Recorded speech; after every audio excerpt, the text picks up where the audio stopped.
Good morning, everyone. We are on module 13 of chapter 2, Acids, Bases, and Salts. Today, we will discuss in-text question answer given on page number 18 and on page number 22. So, this is question number 1 given on page number 18. You have been provided with 3 test tubes. One of them contains distilled water and the other 2 contain an acidic solution and a basic solution respectively. If you are given only red litmus paper, how will you identify the contents of each test tube? So what we will do, put the red litmus paper in all the 3 test tubes turn by turn. The solution which turn red litmus to blue will be a basic solution. Then take the blue litmus solution or blue litmus paper formed here can now be used to test the acidic solution. So put the blue litmus paper obtained above in the remaining 2 test tube turn by turn. The solution which turn the blue litmus paper to red will be the acidic solution. The solution which has no effect on any litmus paper will be neutral and hence it will be distilled water.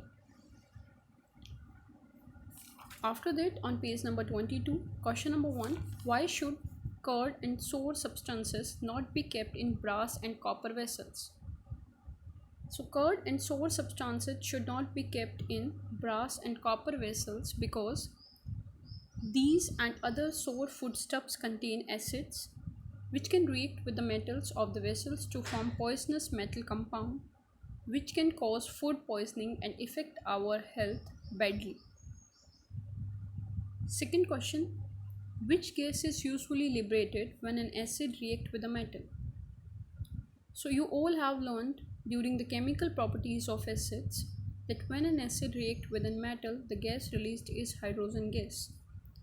So hydrogen gas is liberated when an acid reacts with a metal. Show the activity given on page number 19 of your NCERT book.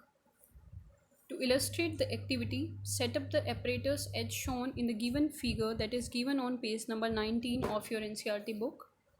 Take some zinc granules in the test tube, add about 5 ml of dilute hydrochloric acid slowly.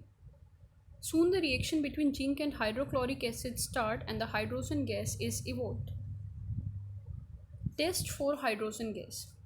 As you all know, hydrogen is not soluble in water. When passed through soap solution, it gets trapped into bubbles.